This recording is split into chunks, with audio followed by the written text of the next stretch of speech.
ಸ್ನೇಹಿತರೆ, ಭಾರತ ಮತ್ತು ಪಾಕ್ ನಡುವೆ 4 ಯುದ್ಧಗಳಾಗಿವೆ. Uri surgical strike, Balakot air strike, operation Sindoor, ಇವುಗಳ ಬಗ್ಗೆ ಎಲ್ರಿಗೂ ಗೊತ್ತೇ ಇದೆ. ಆದರೆ 2001ರಲ್ಲಿ ಭಾರತ ಪಾಕ್ ನಡುವೆ ಆಲ್ಮೋಸ್ಟ್ ದೊಡ್ಡ ಯುದ್ಧ ಸ್ಫೋಟ ಆಗೋ ಸನ್ನಿವೇಶ ಬಂದಾಗಿತ್ತು. ಇತಿಹಾಸದಲ್ಲೇ ಕಂಡು ಕೇಳರಿಯದ ರೀತಿಯಲ್ಲಿ ಸೇನಾ ಜಮಾವಣೆ ಆಗಿತ್ತು. 2001, 2002 ಇಡೀ ಜಗತ್ತು ಆ ಟೈಮ್ನಲ್ಲಿ, ಆ ಸುದೀರ್ಘ ಅವಧಿಯಲ್ಲಿ ಭಾರತದ ಕಡೆಗೆ, ಪಾಕಿಸ್ತಾನದ ಕಡೆಗೆ ಅಯ್ಯೋ ಯಾವಾಗ ಯುದ್ಧ ಏನಾಗುತ್ತೆ ಅಂತ ನೋಡೋ ಸನ್ನಿವೇಶ ಇತ್ತು. ಪಾಕಿಸ್ತಾನವನ್ನ ತುದಿಗಾಲಲ್ಲ ಬೆರಳಲ್ಲಿ ನಡೆಯೋ ರೀತಿ ಮಾಡಿದ್ರು ಮುಷರಫ್ಗೆ ಅಟಲ್ ಬಿಹಾರಿ ವಾಜಪೇಯಿ. ಆದರೆ ಕಡೇ ಗಳಿಗೆಯಲ್ಲಿ ಯುದ್ಧ ಆಗಿರಲಿಲ್ಲ, ಒಂದೇ ಒಂದು ಮಿಸೈಲ್ ಹಾರಿರಲಿಲ್ಲ. ಏನಾಯ್ತು ಹಾಗಾದ್ರೆ? ಏನಕ್ಕೆ ಆಪರೇಷನ್ ಪರಾಕ್ರಮನ್ನ ಭಾರತ ಯಾಕೆ ನಡೆಸ್ತು? ಇಂಚಿಂಚಾಗಿ ಈ ರೋಚಕ ವರದಿಯಲ್ಲಿ ನೋಡ್ತಾ ಹೋಗೋಣ. ಕಡತನಕ ಮಿಸ್ ಮಾಡಿದೆ ನೋಡಿ. ಡಿಸೆಂಬರ್ 13, 2001 ಸಂಸತ್ಗೆ ನುಗ್ಗಿದ ಉಗ್ರರು. ಸ್ನೇಹಿತರೆ, ಬೆಳಗ್ಗೆ 11:40 ಆಗಿತ್ತು. ಸಂಸತ್ ಅಧಿವೇಶನ ನಡೀತಾ ಇತ್ತು. ದೇಶದ ಪಾರ್ಲಿಮೆಂಟ್ ಸಂಸತ್ ಕಟ್ಟಡದ ಒಳಗೆ ಆಗ ಒಟ್ಟು 100ಕ್ಕೂ ಅಧಿಕ ಸಚಿವರು, ಸಂಸದರೆಲ್ಲ ಸೇರಿ ದೇಶದ ಜನಪ್ರತಿನಿಧಿಗಳಿದ್ರು. ಆಗ ಪಾರ್ಲಿಮೆಂಟ್ ಕಟ್ಟಡದ ಕಡೆಗೆ ಒಂದು ಬಿಳಿ ಬಣ್ಣದ ಕಾರ್ ಬಂತು. 5 ಜನ ಕೂತಿದ್ದ ಆ ಕಾರಿನ ಮೇಲೆ ಹೋಮ್ ಮಿನಿಸ್ಟ್ರಿ ಅಂದರೆ ಗೃಹ ಸಚಿವಾಲಯ ಅನ್ನೋ ಸ್ಟಿಕ್ಕರ್ ಅನ್ನು ಹಾಕಲಾಗಿತ್ತು. ಸೆಕ್ಯೂರಿಟಿ ಗಾರ್ಡ್ಸ್ಗೆ ಡೌಟ್ ಬಂದಿದ್ರಿಂದ ಕಾರನ್ನ ತಡೆದ್ರು. ಅಷ್ಟರಲ್ಲಿ ಕಾರಿಂದ ಕೆಳಗಿಳಿದ 5 ಗುಂಡಿನ ಮಳೆ ಸುರಿಸೋಕೆ ಶುರು ಮಾಡಿದ್ರು. ಆಗ ಗೊತ್ತಾಗಿದ್ದು ದೇಶದ ಸುರಕ್ಷಿತ ಸ್ಥಳಗಳಲ್ಲಿ ಒಂದಾದ ಪಾರ್ಲಿಮೆಂಟ್ ಮೇಲೆ ಉಗ್ರ ದಾಳಿ ಆಗಿದೆ ಅಂತ. ಕೂಡಲೇ ಕಟ್ಟಡದ ಎಲ್ಲ ಎಂಟ್ರೆನ್ಸ್ ಕ್ಲೋಸ್ ಮಾಡಲಾಯಿತು. 30 ನಿಮಿಷಗಳ ಗುಂಡಿನ ದಾಳಿಯಲ್ಲಿ 5 ಉಗ್ರಗಾಮಿಗಳನ್ನು ಹೊಡೆದು ಹಾಕಲಾಯಿತು. ಆದರೆ ಈ ದಾಳಿಯಲ್ಲಿ 8 ಸೆಕ್ಯೂರಿಟಿ ಸಿಬ್ಬಂದಿ ಮತ್ತು ಓರ್ವ ಗಾರ್ಡನರ್ ಪ್ರಾಣವನ್ನು ಕಳ್ಕೊಂಡ್ರು. 15 ಮಂದಿ ಗಾಯಗೊಂಡ್ರು.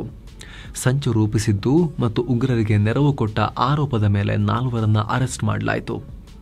ಅಫ್ಜಲ್ ಗುರು, ಕಜಿನ್ ಶೌಕತ್ ಹುಸೇನ್, ಶೌಕತ್ ಪತ್ನಿ ಅಫ್ಸಾನ್ ಮತ್ತು ದಿಲ್ಲಿ ಯೂನಿವರ್ಸಿಟಿಯಲ್ಲಿ ಲೆಕ್ಚರ್ ಆಗಿದ್ದ ಸರ್ ಗಿಲಾನಿಯನ್ನ ಅರೆಸ್ಟ್ ಮಾಡಲಾಯಿತು. ನಂತರದಲ್ಲಿ ಅಫ್ಸಾನ್ ನಿರಪರಾಧಿ ಅಂತ ಕೋರ್ಟ್ ಆದೇಶಿಸಿತು. 2003ರಲ್ಲಿ ಗಿಲಾನಿಯ ರಿಲೀಸ್ ಆಯಿತು. 2005ರಲ್ಲಿ ಶೌಕತ್ಗೆ 10 ವರ್ಷ ಜೈಲು ಶಿಕ್ಷೆ ಆಯಿತು. 2006ರಲ್ಲಿ ಅಫ್ಜಲ್ ಗುರುವನ್ನು ಗಲ್ಲಿಗೇರಿಸುವಂತೆ ಕೋರ್ಟ್ ತೀರ್ಪು ಕೊಡ್ತು. 2013ರಲ್ಲಿ ಪ್ರಣಬ್ ಮುಖರ್ಜಿ ರಾಷ್ಟ್ರಪತಿಯಾಗಿದ್ದಾಗ ಅಫ್ಜಲ್ ಗುರು ಕ್ಷಮಾದಾನ ಅರ್ಜಿ ಕೂಡ ರಿಜೆಕ್ಟ್ ಆಯಿತು. ಅದರಂತೆ ಅಫ್ಜಲ್ ಗುರುವನ್ನ ಗಲ್ಲಿಗೇರಿಸಲಾಯಿತು. ಈಗ ಸ್ವಲ್ಪ ಬೇಗ ಮುಂದಕ್ಕೆ ಹೋಗೋಣ. ಸಂಸತ್ ದಾಳಿ ಹಿಂದೆ ಪಾಕ್ ಉಗ್ರರು. ದಾಳಿ ನಡೆದ ಮರುದಿನವೇ ಘಟನೆ ಹಿಂದೆ ಪಾಕ್ ಕೈವಾಡ ಇರೋದಾಗಿ ಭಾರತಕ್ಕೆ ವಿಚಾರಗಳು ಗೊತ್ತಾದವು. ಪಾಕ್ ಮೂಲದ ಲಷ್ಕರ್ ಮತ್ತು ಜೈಷ್ ಸಂಘಟನೆಗಳು ಗೊತ್ತಲ್ಲ. ಆಪರೇಷನ್ ಸಿಂಧೂರ್ನಲ್ಲೂ ಭಾರತ ಹೊಡೆದಿದ್ದು ಬಹವಲ್ಪುರ್ ಮತ್ತು ಮುರಿದ್ಗೆ ಲಷ್ಕರ್ ಮತ್ತು ಜೈಷ್ ಹೆಡ್ ಕ್ವಾರ್ಟರ್ಗಳನ್ನು. ಅವಾಗಲಿಂದಲೂ ಅವರೇ ಈ 2 ಸಂಘಟನೆಯವರು ಸೇರ್ಕೊಂಡು ಕೃತ್ಯ ಎಸಗಿದ್ದು. ಆ ಎಲ್ಲ ಉಗ್ರರು ಪಾಕಿಸ್ತಾನದವರೇ ಅಂತ ಗೃಹ ಮಂತ್ರಿಯಾಗಿದ್ದ LK ಅಡ್ವಾಣಿ ಹೇಳಿದ್ರು. ಭಾರತದಲ್ಲಿ ಪಾಕಿಸ್ತಾನದ ಹೈ ಕಮಿಷನರ್ ಆಗಿದ್ದ ಅಶ್ರಫ್ ಜಹಾಂಗೀರ್ ಕಾಜಿಯನ್ನ ಕರೆದು ಚೆನ್ನಾಗಿ ಕ್ಲಾಸ್ ತಗೊಳ್ಳಾಯಿತು.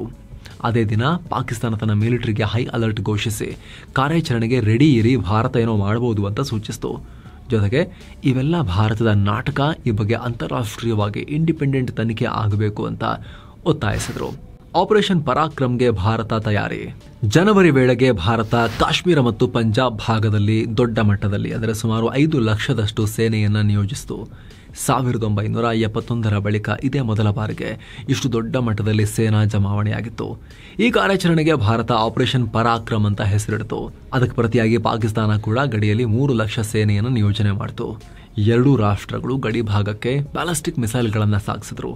ಮತ್ತೊಂದು ಕಡೆ ಭಾರತಕ್ಕೆ ಅಮೆರಿಕ, ರಷ್ಯಾ, ವಿಶ್ವಸಂಸ್ಥೆಯಿಂದ ನಿರಂತರವಾಗಿ ಶಾಂತಿ ಮಂತ್ರದಿಂದ ತುಂಬಿದ ಕಾಲ್ ಬರ್ತಾನೆ ಇತ್ತು. ಆದರೆ ಭಾರತ ಹಿಂದೆ ಸರಿಲಿಲ್ಲ.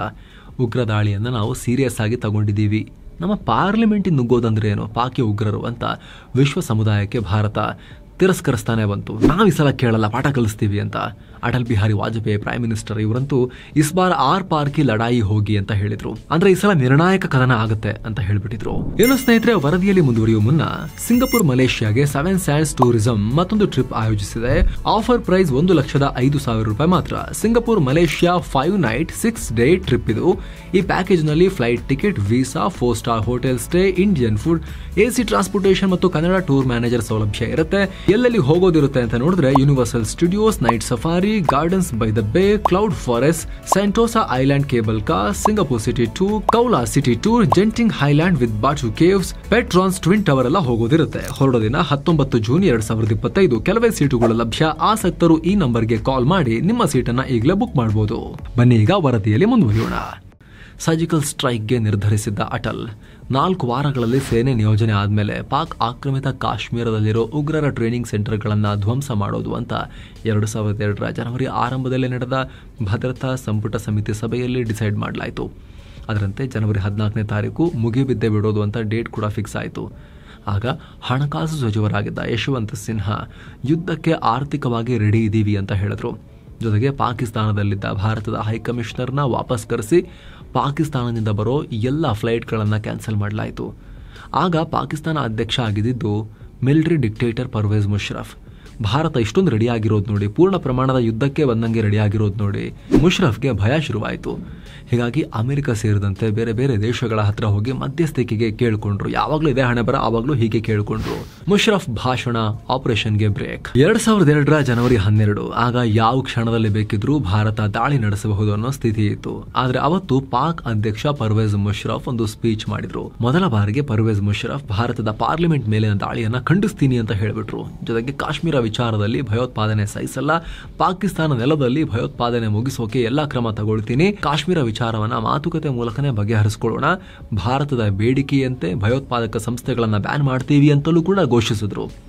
ಅಷ್ಟು ಭಯ ಬಿದ್ದು ಹೋಗಿದ್ರು. ಇಷ್ಟೆಲ್ಲ ಅವ್ರು ಘೋಷಿಸಿದ್ರು. ಅದೇ ಸ್ಪೀಚ್ ಅಲ್ಲಿ LET ಮತ್ತು JEM ಸೇರಿದ ಹಾಗೆ 5 ಉಗ್ರ ಸಂಘಟನೆಗಳನ್ನ ಬ್ಯಾನ್ ಕೂಡ ಮಾಡಿದ್ರು. ಇದರ ಬೆನ್ನಲ್ಲೇ ಭಾರತದ ಪ್ರಧಾನಿ ವಾಜಪೇಯಿ ಜನವರಿ 14ನೇ ತಾರೀಕು ಪ್ಲಾನ್ ಮಾಡದಂತೆ ದಾಳಿ ನಡೆಸೋದು ಬೇಡ, ಸರ್ಜಿಕಲ್ ಸ್ಟ್ರೈಕ್ ಈ ಕ್ಷಣಕ್ಕೆ ಬೇಡ, ಇಷ್ಟೆಲ್ಲ ಆಕ್ಷನ್ ತಗೊಂಡ್ರಲ್ಲ ಅಂತ ಅವಾಗ ಸುಮ್ಮನಾದ್ರು. ಕಾಲು ಚಾಕ್ನಲ್ಲಿ ರಕ್ತ ಹರಿಸಿದ ಉಗ್ರರು ಪಾಕಿಸ್ತಾನದ ರಕ್ಕಸರು ಸುಮ್ಮನಾಗ್ಲಿಲ್ಲ. ಮುಂದಿನ 3 ತಿಂಗಳಲ್ಲಿ ಅಂದ್ರೆ ಮೇ 14ನೇ ತಾರೀಕು ಜಮ್ಮು ಕಾಶ್ಮೀರದ ಕಾಲು ಚಾಕ್ನಲ್ಲಿ ಮತ್ತೆ ದಾಳಿ ಆಯಿತು. ಬಸ್ ಮೇಲೆ ದಾಳಿ ಮಾಡಿದ 3 ಉಗ್ರರು ಆಮೇಲೆ ಸೇನಾ ಫ್ಯಾಮಿಲಿ ಇದ್ದ ಕ್ವಾರ್ಟರ್ಸ್ಗೆ ಬಂದು ಅಲ್ಲೂ ಕೂಡ ಗುಂಡು ಹಾರಿಸಿದ್ರು. ದಾಳಿಯಲ್ಲಿ 10 ಮಕ್ಕಳು, 8 ಮಹಿಳೆಯರು, 5 ಸೈನಿಕರು ಸೇರಿ 31 ಜನರ ಪ್ರಾಣ ಹೋಯಿತು. ಬಂದಿದ್ದ 3 ಉಗ್ರರನ್ನ ಹೊಡೆದುರುಳಿಸಲಾಯಿತು. ಬಟ್ ಅದರಿಂದ ಏನು ಪ್ರಯೋಜನ? ಅವ್ರು ಸಾಯ್ಲಿಕ್ಕಂತಾನೆ ಬಂದಿರೋದವರು, ಭಾರತಕ್ಕೆ ಡ್ಯಾಮೇಜ್ ಮಾಡಿ. ದಾಳಿಯಲ್ಲಿ 34 ಜನ ಗಾಯಗೊಂಡಿದ್ರು ಕೂಡ. ಈ ಉಗ್ರರು ಬಂದಿದ್ದು ಪಾಕಿಸ್ತಾನದಿಂದಲೇ ಅನ್ನೋದು ಗೊತ್ತಾಗೋಕೆ ಜಾಸ್ತಿ ಹೊತ್ತು ಬೇಕಾಗಲಿಲ್ಲ. ಮರುದಿನ ಅಂದರೆ ಮೇ 15ನೇ ತಾರೀಕು ಪಾರ್ಲಿಮೆಂಟ್ನಲ್ಲಿ ಮಾತನಾಡಿದ್ದ PM ವಾಜಪೇಯಿ ನಾವು ಪ್ರತೀಕಾರ ತೀರಿಸಿಕೊಳ್ಳಲೇಬೇಕು ಅಂತ ಘೋಷಿಸಿದ್ರು. ಜೊತೆಗೆ ಪಾಕಿಸ್ತಾನ ಕೊಟ್ಟ ಮಾತನ್ನ ತಪ್ಪಿದೆ, ಭಾರತ ಕೇಳಿದ ಉಗ್ರಗಾಮಿಗಳನ್ನ, ಟಾಪ್ ಉಗ್ರರನ್ನ ಇನ್ನೂ ಗಡಿಪಾರು ಮಾಡಿಲ್ಲ, ಲಷ್ಕರನ್ನ ಬ್ಯಾನ್ ಮಾಡಿದ್ರು ಕೂಡ ಬೇರೆ ಹೆಸರಲ್ಲಿ ಆಕ್ಟಿವ್ ಆಗಿದ್ದಾರೆ ಅಂತ ಭಾರತ ಆರೋಪಿಸಿತು. ಏರ್ ಸ್ಟ್ರೈಕ್ ಜೊತೆಗೆ ಸರ್ಜಿಕಲ್ ಸ್ಟ್ರೈಕ್. ಮೇ 18ನೇ ತಾರೀಕು ಪ್ರಧಾನಿ ವಾಜಪೇಯಿ, ರಕ್ಷಣಾ ಸಚಿವ ಜಾರ್ಜ್ ಫರ್ನಾಂಡಿಸ್, ಸೇನೆಯ DGMOಗಳು ಹಾಗೂ ಮಿಲಿಟರಿ ಇಂಟೆಲಿಜೆನ್ಸ್ ಚೀಫ್ ಜೊತೆಗೆ ಯುದ್ಧ ತಯಾರಿ ಬಗ್ಗೆ ಚರ್ಚೆ ಮಾಡಿದ್ರು. ಅದೇ ರೀತಿ ಭದ್ರತೆಯ ಸಂಪುಟ ಸಮಿತಿ ಸಭೆ ನಡೆಸಿ ಅದರಲ್ಲಿ ಪಾಕ್ ವಿರುದ್ಧ ಮಿಲಿಟರಿ ಕಾರ್ಯಾಚರಣೆ ಕೈಗೊಳ್ಳೋದು ಅನ್ನೋ ನಿರ್ಧಾರಕ್ಕೆ ಬರಲಾಯಿತು. ಆದರೆ ಈ ಸಲ ಪಾಕಿಸ್ತಾನ ಗಡಿಯಲ್ಲಿ ಭಾರೀ ಸೇನೆ ನಿಯೋಜಿಸಿ ಆಗಿತ್ತು. ಹೀಗಾಗಿ ಮೊದಲಿನ ತರ ಸೀಮಿತ ಮಿಲಿಟರಿ ಕಾರ್ಯಾಚರಣೆ ನಡೆಸೋದು ಕಷ್ಟ, ಸರ್ಜಿಕಲ್ ಸ್ಟ್ರೈಕ್ ತರ ಗುಪ್ತವಾಗಿ ಹೋಗಿ ಹೊಡೆದು ಬರೋದು ಕಷ್ಟ. ಹೀಗಾಗಿ ಪಾಕ್ ಗಡಿಯುದ್ದಕ್ಕೂ ಸೇನೆ ನಿಯೋಜನೆಯನ್ನ ಶುರು ಮಾಡಿತು ಭಾರತ. ಪೂರ್ಣ ಪ್ರಮಾಣದ ಯುದ್ಧಕ್ಕೆ ರೆಡಿ ಆಯಿತು. ಪಾಕಿಸ್ತಾನದ ಪಂಜಾಬ್ನ ಶಂಕರ್ಗರ್ ಮೇಲೆ ಮೊದಲು ಭಾರತ ಏರ್ ಸ್ಟ್ರೈಕ್ ನಡೆಸೋದು, ಈ ಮೂಲಕ ಪಾಕ್ ಆಕ್ರಮಿತ ಕಾಶ್ಮೀರದ ಮುಜಫರಾಬಾದ್ನಲ್ಲಿ ರಾಶಿ ಬಿದ್ದಿದ್ದ ಪಾಕ್ ಸೈನಿಕರನ್ನ ಬೇರೆ ಭಾಗಗಳ ಕಡೆಗೆ ಓಡ್ ಹೋಗುವಂತೆ ಚದುರುವಂತೆ ಮಾಡೋದು, ಆನಂತರ ಪಾಕ್ ಆಕ್ರಮಿತ ಕಾಶ್ಮೀರಕ್ಕೆ ನುಗ್ಗಿ ಹೊಡೆಯೋದು ಭಾರತದ ಪ್ಲಾನ್ ಆಗಿತ್ತು. ಇಸ್ರೇಲ್ನಿಂದ ಅರ್ಜೆಂಟ್ ಆಗಿ ಶಸ್ತ್ರಾಸ್ತ್ರಗಳನ್ನು ಕೂಡ ಭಾರತ ತರಿಸ್ಕೊಳ್ತು. ನಿಮ್ಮ ಗಮನಕ್ಕಿರಲಿ, ಆವಾಗಲೂ ಕೂಡ ಅಣ್ವಸ್ತ್ರ ಇತ್ತು ಪಾಕಿಸ್ತಾನದ ಬಳಿ. ಆಲ್ರೆಡಿ 2 ರಾಷ್ಟ್ರಗಳು ಅಣ್ವಸ್ತ್ರ ರಾಷ್ಟ್ರಗಳಾಗಿ ಆಗಿತ್ತು. ಆದರೂ ಕೂಡ ಅಣ್ವಸ್ತ್ರ ಯುದ್ಧಕ್ಕಿಂತ ಸ್ವಲ್ಪ ಕೆಳಗೆ ಸಾಂಪ್ರದಾಯಿಕ ಯುದ್ಧ ಮಾಡೋಕೆ ಭಾರತ ಪೂರ್ಣ ಪ್ರಮಾಣದಲ್ಲಿ ರೆಡಿಯಾಗಿತ್ತು. ಮುಷರಫ್ ಮರ್ಯಾದೆ ತೆಗೆದ ಭಾರತ. ಮೇ 18ನೇ ತಾರೀಕು ಭಾರತದಲ್ಲಿದ್ದ ಪಾಕಿಸ್ತಾನಿ ಹೈಕಮಿಷನರ್ ಅನ್ನ ಉಚ್ಚಾಟಿಸಲಾಯಿತು.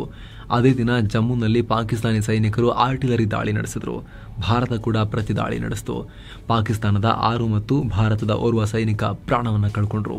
2 ಕಡೆ ಹಲವು ಜನಸಾಮಾನ್ಯರು ಕೂಡ ಜೀವ ಬಿಟ್ರು.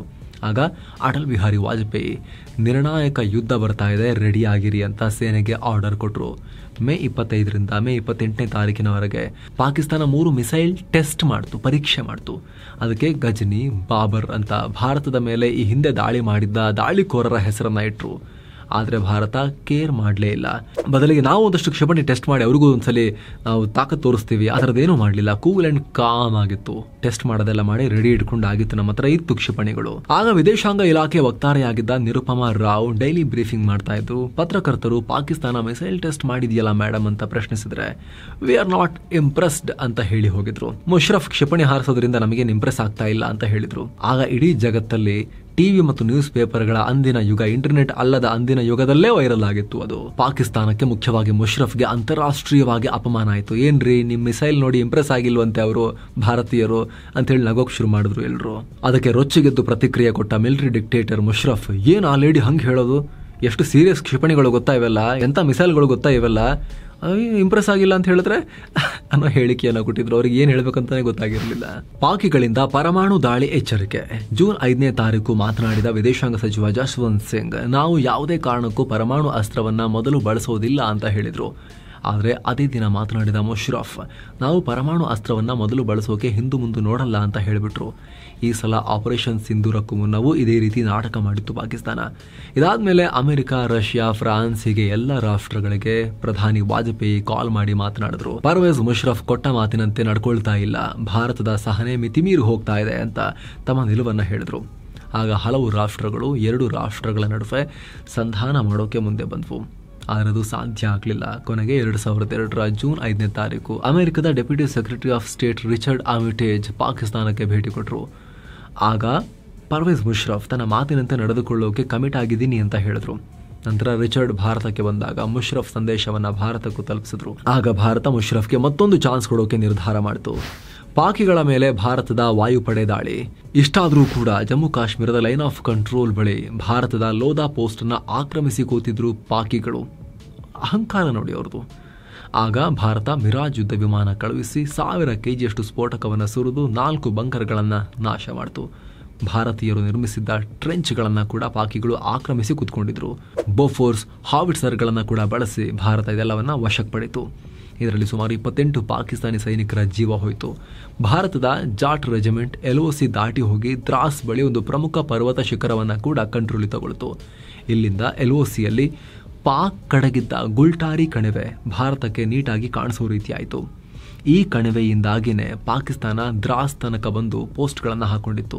ಆದ್ರೀಗ ಕಣಿವೆ ಮೇಲೆ ಭಾರತದ ಕಂಟ್ರೋಲ್ ಬಂದಿದ್ರಿಂದ ಪಾಕಿಗಳು ಹಿಂದಕ್ಕೆ ಹೋಗಬೇಕಾಯಿತು. ಕುಪ್ವಾರ ಬಳಿಕ ಕೆಲ್ ಅನ್ನೋ ಪ್ರದೇಶದಲ್ಲೂ ಕೂಡ ಪಾಕಿಸ್ತಾನ ಪೋಸ್ಟ್ಗಳನ್ನು ಹಾಕಿ ಕೂತಿತ್ತು. ಅಲ್ಲೂ ಮಿರಾಜ್ ಯುದ್ಧ ವಿಮಾನದ ಮೂಲಕ ದಾಳಿ ನಡೆಸಿ ಪಾಕಿಸ್ತಾನವನ್ನ ಅಲ್ಲಿದ್ದ ಬಂಕರ್ಗಳನ್ನು ಪುಡಿ ಮಾಡಲಾಯಿತು. 2003ರಲ್ಲಿ ಕದನ ವಿರಾಮಕ್ಕೆ ಸಹಿ. ಮುಂದಿನ ಹಲವು ತಿಂಗಳ ಕಾಲ ಎರಡೂ ರಾಷ್ಟ್ರಗಳು ಜಗತ್ತಿನಲ್ಲೇ ಅತಿ ಹೆಚ್ಚು ಮಿಲಿಟರಿ ಕಾನ್ಸಂಟ್ರೇಷನ್ ಹೊಂದಿದ್ದ ಬಾರ್ಡರ್ ಅನ್ನ ಹೊಂದಂಗಾಗಿತ್ತು. ಕಾಶ್ಮೀರದಲ್ಲಿ ಆ ಕಡೆನೂ 3-4 ಲಕ್ಷ ಸೈನಿಕರು, ಈ ಕಡೆನೂ 5-6 ಲಕ್ಷ ಸೈನಿಕರು. ಬಾರ್ಡರ್ ಫುಲ್ ಉದ್ವಿಗ್ನ ಆಗಿತ್ತು. ಭಾರತ ಪಾಕಿಸ್ತಾನದ ನಡುವೆ ಯುದ್ಧದ ಪೂರ್ಣ ತಯಾರಿ ಆಗಿ ಹೋಗಿತ್ತು. ಫುಲ್ ಮೊಬಿಲೈಸೇಷನ್ ಆಗಿತ್ತು ಸೇನೆದು. ಸ್ನೇಹಿತರೆ, ಯುದ್ಧ ಅಂತ ಹೇಳಿದ್ರೆ ಘೋಷಣೆ ಮಾಡೋದೊಂದು, ಸೇನೆಯ ಮೊಬಿಲೈಸೇಷನ್ನೇ ಒಂದು ದೊಡ್ಡ ಯುದ್ಧ. ಮೊಬಿಲೈಸೇಷನ್ ಮಾಡಿ ಸೇನೆ ಅಂತ ನಿಲ್ಲಿಸೋದೇ ದೊಡ್ಡ ಟಾಸ್ಕ್.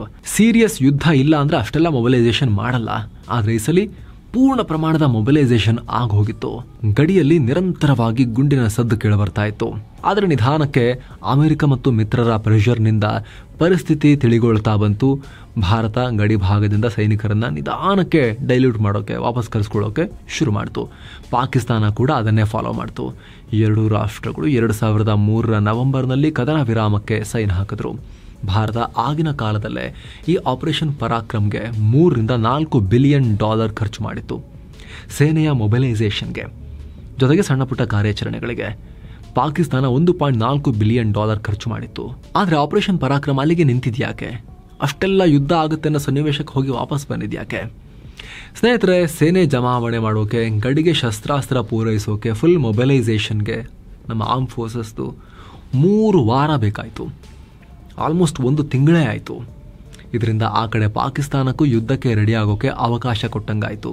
ಆ ಕಡೆನೂ ಫುಲ್ ಮೊಬಿಲೈಸೇಷನ್ ಆಗೋಯ್ತು. ಅದರ ಪರಿಣಾಮ ಎಲಿಮೆಂಟ್ ಆಫ್ ಸರ್ಪ್ರೈಸ್ ನಮ್ಮ ಪಡೆಗೆ ಉಳ್ಕೊಳ್ಳಿಲ್ಲ. ಪೂರ್ಣ ಪ್ರಮಾಣದ ಯುದ್ಧಕ್ಕೆ ಅವರು ತಯಾರಾಗಿ ಬಂದು, ಆದರೆ ಎರಡೂ ಕಡೆ ಹೆವಿ ಡ್ಯಾಮೇಜಸ್ ಆಗೋ ಲಕ್ಷಣ ಇತ್ತು. ಇದೇ ಕಾರಣಕ್ಕೆ ಭಾರತ 2004ರ ನಂತರ ಕೋಲ್ಡ್ ಸ್ಟಾರ್ಟ್ ಅನ್ನೋ ಸಿದ್ಧಾಂತವನ್ನ ಫಾಲೋ ಮಾಡೋಕೆ ಶುರು ಮಾಡಿತು ಮಿಲಿಟರಿ ಮೊಬಿಲೈಸೇಷನ್ಗೆ ಸಂಬಂಧಪಟ್ಟಂತೆ. ಇದರ ಪ್ರಕಾರ ಯುದ್ಧದ ಆದೇಶ ಸಿಕ್ಕ 48ರಿಂದ 72 ಗಂಟೆಗಳ ಒಳಗೆ ಭಾರತ ಯುದ್ಧವನ್ನು ಆರಂಭ ಮಾಡೋಕೆ ಸೇನೆ ರೆಡಿ ಇರುತ್ತೆ ಅಂತ. ಭಾರತದ ಸೇನೆ ಗಡಿ ತಲುಪಿ ಯುದ್ಧಕ್ಕೆ ರೆಡಿಯಾಗಿ ನಿಂತಿರುತ್ತೆ ಅಂತ, ಟೈಮ್ ವೇಸ್ಟ್ ಆಗೋದಿಲ್ಲ ಅಂತ.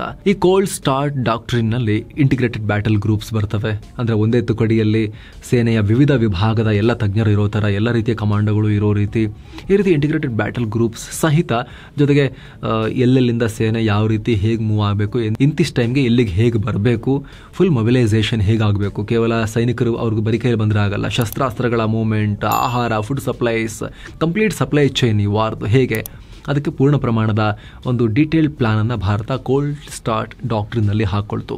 ಅದರ ಪರಿಣಾಮ ಈಗ ಸರ್ಕಾರ ಆದೇಶ ಕೊಟ್ಟರೆ 72 ಗಂಟೆಗಳಲ್ಲೇ ಯುದ್ಧ ಶುರು ಮಾಡೋಕೆ ನಮ್ಮ ಸೇನೆ ರೆಡಿ ಇರುತ್ತೆ. ಸೊ ಫ್ರೆಂಡ್ಸ್, ಇದಾಗಿತ್ತು 2001-2 ಆಪರೇಷನ್ ಪರಾಕ್ರಮ್ ಬಗ್ಗೆ ನಿಮಗೆ ತಿಳಿಸ್ಕೊಡುವಂಥ ಪ್ರಯತ್ನ. ವಿಶ್ವದ ಅತಿದೊಡ್ಡ ಸೇನಾ ಜಮಾವಣೆಗಳಲ್ಲಿ ಒಂದಾಗಿತ್ತು ಅದು. ಹಾಗಾಗಿ ಇದರ ಬಗ್ಗೆ ಗೊತ್ತಿರೋದು ಕೂಡ ಇಂಪಾರ್ಟೆಂಟ್. ಮತ್ತೆ ಭೇಟಿ ಆಗ್ತಿರೋಣ. ನಮಸ್ತೆ.